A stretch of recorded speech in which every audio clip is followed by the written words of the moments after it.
বরগুনার পাথরঘাটায় দীর্ঘদিনের বিদ্যুতের ভোগান্তি কমতে চলেছে। বরগুনা থেকে নতুন গ্রিড সংযোগের অনুমোদন এবং সাব স্টেশন নির্মাণের কাজ চলমান থাকায় দীর্ঘদিনের লোডশেডিং সমস্যার সমাধান হবে। পাশাপাশি বিদ্যুৎ সরবরাহ স্থিতিশীল হবে বলে আশা জানায় কর্তৃপক্ষ। সুমন মোল্লার প্রতিবেদন জানাচ্ছেন তাসিন তারিন। বরগুনায় 20 কোটি 28 লাখ টাকা ব্যয়ে নির্মাণ হচ্ছে আধুনিক সাবস্টেশন। এখানে থাকবে নতুন ভবন, পাওয়ার ট্রান্সফরমার এবং সর্বাধুনিক বিদ্যুৎ সরঞ্জাম। বর্তমানে পাথরঘাটায় বিদ্যুতের চাহিদা 14 মেগাওয়াট।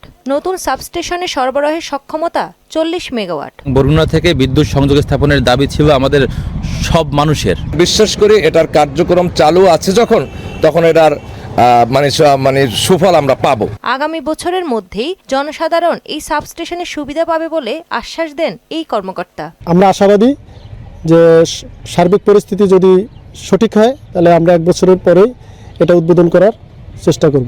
পাথরঘাটার মানুষের বহুদিনের দাবি পূরণে এটি হতে যাচ্ছে ঐতিহাসিক পদক্ষেপ। ভান্ডারিয়া থেকে আসা প্রায় 70 কিলোমিটার লাইন, যার কারণে আমরা শেষ প্রান্তে এসে ভোল্টেজটা তেমন ভালো পাই না। এখন আশা করি এখানে যদি আমরা বরগুনা থেকে 33 কেবি লাইন আসে এবং আমাদের নতুন সাবস্টেশন হয়, ইনশাল্লাহ বিদ্যুতের সমস্যা পাথরঘাটাবাসী বিদ্যুতের সমস্যা থেকে মুক্ত হবে ইনশাল্লাহ। বরগুনা থেকে মাত্র 25 কিলোমিটার দূরত্বে 33 কেবি সাবমেরিন কেবলের মাধ্যমে নতুন সংযোগ আনা হচ্ছে, যার ব্যয় 36 কোটি টাকা। তাহসিন তারিন, মোহনা সংবাদ।